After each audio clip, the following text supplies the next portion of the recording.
Bienvenue à tous pour cette conférence de restitution du pavillon britannique à l'exposition universelle de Dubaï. Quelle relation croisée pouvons-nous imaginer entre automobile et espace? Pour marcher sur les traces des pionniers, nous allons faire halte dans la Sarthe, au Mans, en rappelant que beaucoup d'innovations sartoises audacieuses ont pris leur envol en faisant justement leur début aux expositions universelles. Et l'un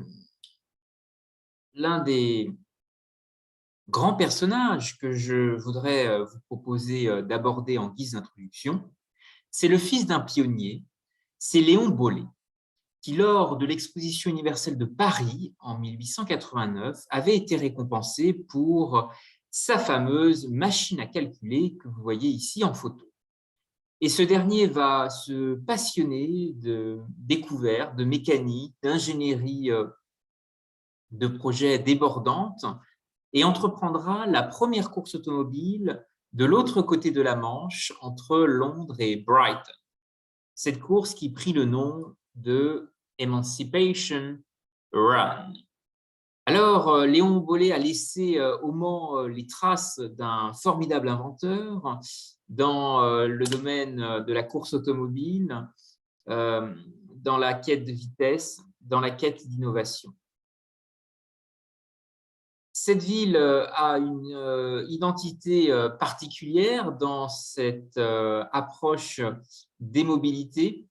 Il existe un attachement extrêmement fort des Manceaux à la naissance de nouvelles mobilités, et en particulier celles qui ont pu être nourries par l'odyssée liée au passage des frères Wright dans la Sarthe, puisque vous savez que Wilbur Wright avait traversé l'Atlantique depuis les États-Unis pour tester, expérimenter un premier modèle de véhicule nomade en vol libre à l'été 1908 sur la région du Mans.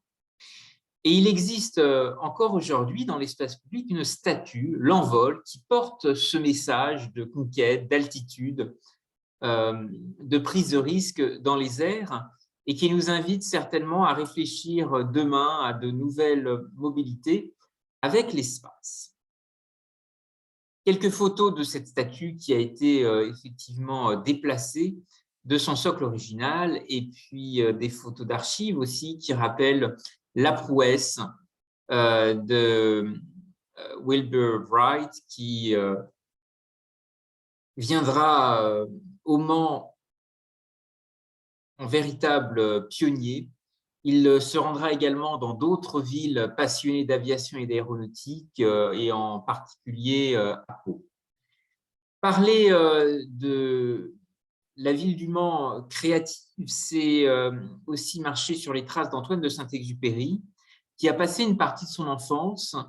Et la thématique des expositions universelles est étroitement liée à la mémoire qu'on associe autour de l'histoire du Petit Prince, puisque en réalité, lorsque on souhaite accompagner finalement la prospective, préparer le futur, eh bien, quoi de plus stimulant que regarder l'œuvre et en particulier le message humaniste d'Antoine de Saint-Exupéry, et en particulier de Terre des Hommes, qui a été le thème retenu lors de l'exposition universelle qui s'est organisée pour la première fois à Montréal, au Canada, en 1967, marquant également le centenaire de la Confédération canadienne. Alors, cette énergie autour des expositions universelles peut-elle nourrir une boussole créative? Est-ce que des liens entre automobile et l'espace peuvent aussi rentrer en ébullition au Mans? En tous les cas, le récit autour du marketing territorial l'y invite. Et peut-être que d'autres expositions universelles vont être des rendez-vous à ne pas louper, en particulier la prochaine exposition universelle qui sera prévue en 2025 à Osaka, au Japon, berceau de la révolution industrielle japonaise. Et puis, parler également de 2030, où la ville de Rome est candidate et tremplin de l'industrie automobile italienne, que ce soit dans la Manchester de l'Orient, c'est-à-dire Osaka, ou la ville éternelle, c'est-à-dire Rome.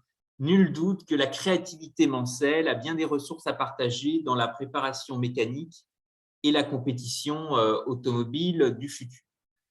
Alors, la ville de Rome est toujours à ce stade dans une démarche de candidature, ce qui veut dire que la participation en tant que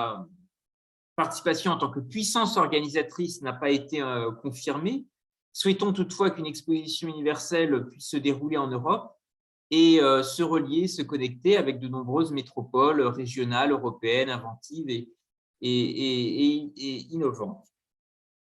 Osaka, en tous les cas, est un rendez-vous à retenir à l'agenda. En 2025, la Manchester de l'Orient renouvellera l'essai puisqu'elle avait déjà accueilli une exposition universelle en 1970. Ce thème, celui qui a été choisi par les organisateurs japonais, est le suivant: concevoir la société du futur, imaginer notre vie de demain. Et 3 sous-thèmes articuleront cette conférence, ce grand rendez-vous d'exposition universelle: sauver des vies, inspirer des vies et connecter des vies. Alors, je vous propose, à la suite d'un voyage d'études à l'exposition universelle de Dubaï, d'apporter votre voix à un message collectif en constante évolution, puisque cette conférence de restitution est notamment consacrée au pavillon britannique de l'exposition universelle à Dubaï et des liens entre automobile et espace que nous pourrions justement inventer ensemble. Je vous rappelle qu'une exposition universelle se veut être une expérience exceptionnelle et que ce grand rendez-vous dans lequel les portes ne se referment jamais entend continuer à connecter les esprits et à construire le futur. Et c'est une boussole créative à la fois importante pour le Royaume-Uni, mais aussi pour Le Mans, berceau des Plantagenets, multiculturel pour l'insularité britannique, mais ouvert à un monde de connexions illimitées. Et bien entendu, la Sarthe en sait quelque chose en ayant été au cœur d'un vaste réseau, un empire transmaritime qui a été l'empire transmanche Plantagenet. Alors, ce sujet de l'espace captive les visiteurs et nous allons revenir comment finalement il fait éruption dans le cadre de cette exposition universelle. Dubaï a choisi comme thème « Connecter les esprits, construire le futur ». C'est un message qui est extrêmement fédérateur pour créer ensemble, innover ensemble et collaborer ensemble. C'est un message collectif et qui, à travers la participation britannique, souhaite réfléchir à la place de l'humanité dans l'espace autour du spatial, mais aussi de l'intelligence artificielle. Vous avez ici une photo relativement floue qui est l'intérieur du pavillon de l'exposition universelle. Le site complet dans son intégralité qui apparaît maintenant à l'écran. 3 districts l'articulent, un district mobilité, un district opportunité et un district durabilité. Pour les voyageurs qui arrivent directement de l'aéroport de Dubaï, un métro dernier cri a été mis en place en associant pour cette ingénierie de projet un consortium franco-japonais, Keolis et Mitsubishi. Un vaste réseau de bus a été aussi mis en place, gratuit, qui va même jusqu'à Abu Dhabi. Dubaï entend explorer au maximum le pouvoir des connexions. Et si j'avais à résumer peut-être l'expérience de Dubaï et de son exposition universelle, c'est peut-être 192 façons de voir le monde. Et nous allons regarder comment finalement cet esprit est aussi pleinement en résonance avec l'environnement régional de ces monarchies du Golfe qui ont été constamment en en quête de stabilité dans un monde rempli d'incertitudes. La Fédération des Émirats arabes unis est née de ce qu'on appelle les États de la trêve, les Trucial States, qui, dans le Golfe Persique, ont toujours recherché des alliés, d'abord britanniques, et ensuite, c'est très vite l'influence américaine qui est extrêmement forte aujourd'hui aux Émirats arabes unis, à Bahreïn, en Arabie saoudite, au Koweït, mais aussi au Qatar. Et finalement, les Émirats arabes unis se sont rapidement tournés vers la France dans un certain nombre d'affaires stratégiques, que ce soit au niveau militaire, énergétique, mais aussi dans des décisions d'arbitrage, comme vous en avez ici un exemple en 1951 avec la Cour d'arbitrage qui avait tranché une affaire à Paris. Il y a dans les soubresauts de l'histoire beaucoup d'échecs qui sont parfois porteurs d'espoir. Et justement, l'esprit d'innovation et de collaboration autour de l'espace est certainement une aventure qui nous invite à dépasser notre degré d'incertitude. Et nous allons regarder comment le pavillon britannique met en scène justement cette grande aventure collective. Au sein du district mobilité, qui est un véritable district dédié au sein de l'exposition universelle de Dubaï et qui est identifié comme un facteur d'évolution de notre mode de vie, un moyen de rencontrer de nouvelles personnes, de comprendre d'autres cultures et d'échanger nos connaissances et nos idées. Alors, le pavillon britannique a voulu porter l'un des derniers projets d'un géophysicien remarquable, Stephen Hawking, Breakthrough Message. Le pavillon britannique invite ses visiteurs à réfléchir au message que nous communiquerions pour nous exprimer en tant que planète si nous rencontrions d'autres civilisations avancées dans l'espace. Stephen Hawking a été un formidable aiguillon sur l'exploration spatiale.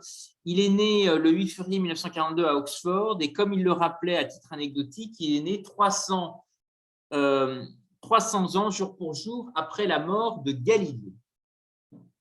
Alors vous le voyez ici dans ses expériences et son optimisme exceptionnel a été choisi comme ambassadeur pour représenter le message philosophique du pavillon britannique à l'exposition universelle de Dubaï que vous voyez ici en photo. C'est à la fois un thème qui est présent sur d'autres pavillons, notamment nord-américains. On a parlé des échanges entre Le Mans et l'Ohio à travers les frères Wright. Eh bien, le pavillon des États-Unis entend porter 3 thèmes forts, la mobilité en action, en premier thème, la liberté de construire le futur et enfin, le ciel n'est plus la limite.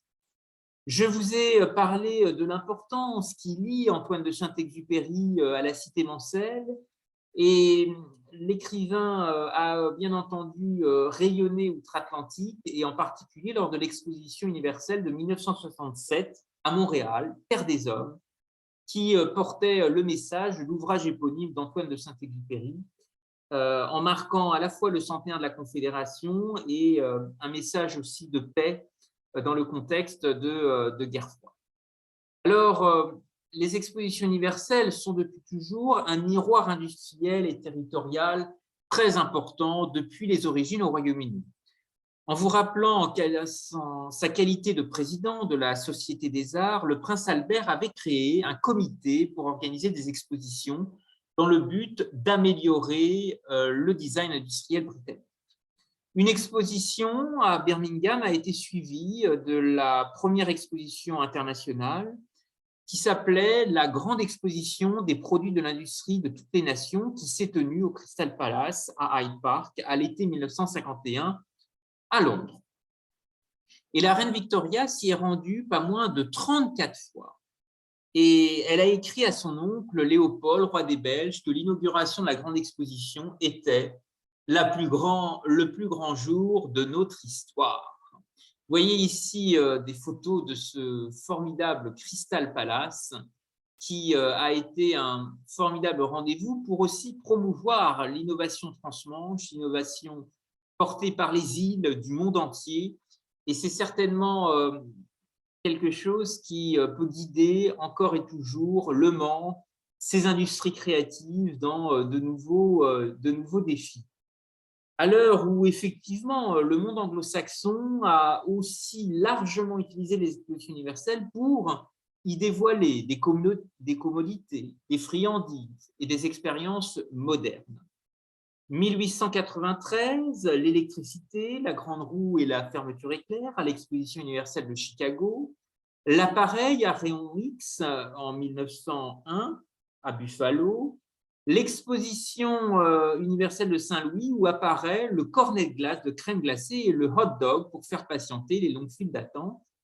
Et puis New York en 1940-1939 avec le poste de télévision.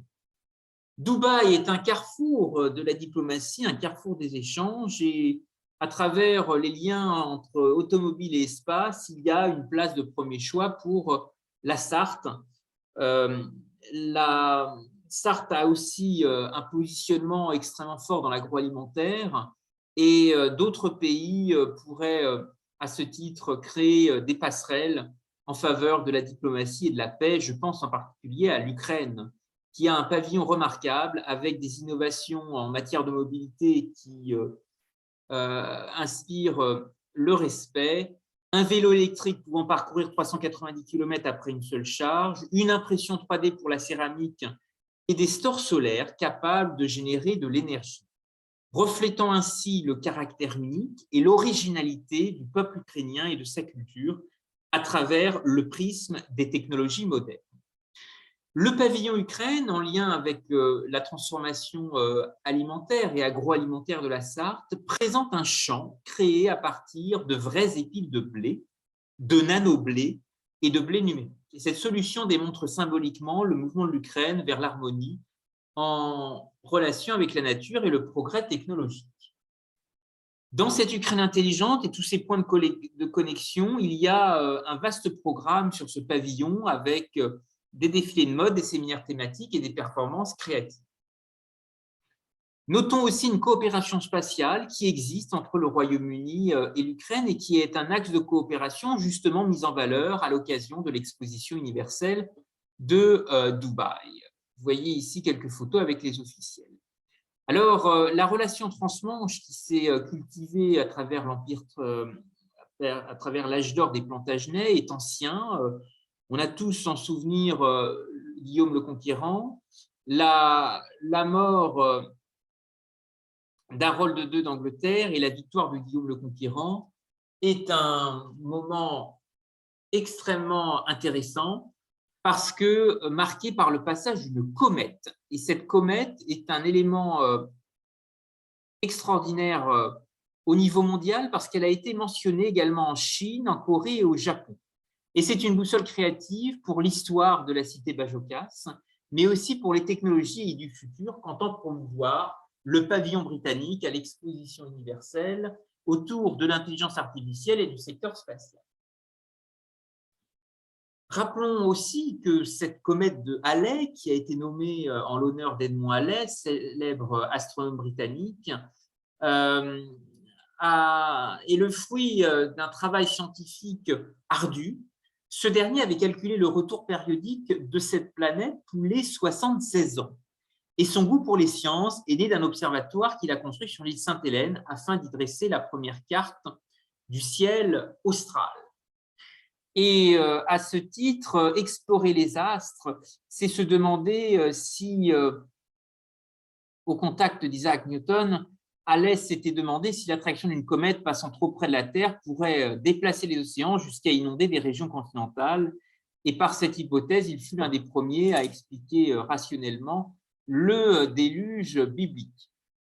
Il y a dans cette odyssée connectée entre ciel et terre une immense aventure à partager. C'est marcher aussi sur les traces d'Antoine de Saint-Exupéry, de Terre des Hommes. C'est sans doute aussi, à travers l'automobile, rappeler que l'amitié franco-britannique a aussi fait naître de nombreuses innovations, que la première observation officielle d'une comète a été réalisée en 1680 sur un bateau qui traversait la Manche et que Jean-Dominique Cassini, découvreur de la division des anneaux de Saturne, avait accueilli chaleureusement à l'Observatoire royal de Paris le jeune scientifique Halley sur justement ses travaux liés à l'hypothèse d'un retour périodique des comètes. D'autres pavillons à l'exposition universelle de Dubaï portent ce message d'ouverture vers l'espace, c'est le pavillon américain. Et les États-Unis, comme d'autres pays, sont bien entendu investis dans de grands corridors logistiques, comme il a été aussi le cas par le passé à travers l'exposition de San Diego en 1915, qui était l'occasion à la fois de célébrer l'ouverture du canal de Panama et de positionner San Diego comme le premier port américain sur la route des navires circulant vers le nord-ouest des États-Unis après le passage par le canal. Seattle, qui est jumelée avec la ville de Nantes, est une grande capitale aéronautique qui a, elle aussi, accueilli une exposition universelle et en 1962, s'est aussi intéressée à l'espace. Et vous avez ici en photo Space Needle, une tour qui pointe son nez comme une aiguille vers le ciel, à l'horizon, et qui, à son sommet, dispose d'un restaurant panoramique comme formidable belvédère sur l'espace urbain.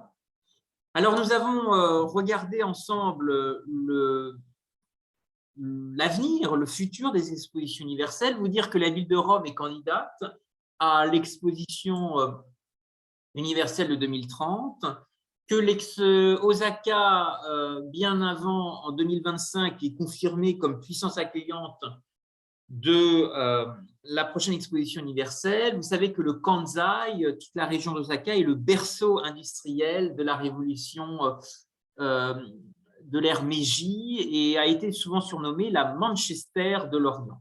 Osaka avait déjà accueilli une exposition universelle en 1970 et c'est certainement un sujet qui pourra relancer le thème qui a été choisi pour 2025, concevoir la société du futur, imaginer notre vie de demain, avec 3 sous-thèmes prévus par les organisateurs: sauver des vies, inspirer des vies et connecter des vies. Vous avez ici une photo qui représente le site tel qu'il a été imaginé sur un vaste projet immobilier d'avancement sur la mer, une île artificielle, qui se veut être un laboratoire vivant des peuples, un laboratoire pour une société de l'avenir. Eh bien, c'est un moment d'échange que je souhaite partager avec vous. Vous avez mes coordonnées si vous souhaitez me recontacter pour obtenir les planches de cette conférence. Et je vous propose de débattre ensemble de la façon dont les liens entre automobile et espace peuvent aujourd'hui avoir une résonance toute particulière au Mans, dans la Sarthe, grande terre d'innovation automobile, grande terre de mobilité avec la statue d'envol qui rappelle l'épopée des frères Wright, et bien entendu, terre d'universalisme avec la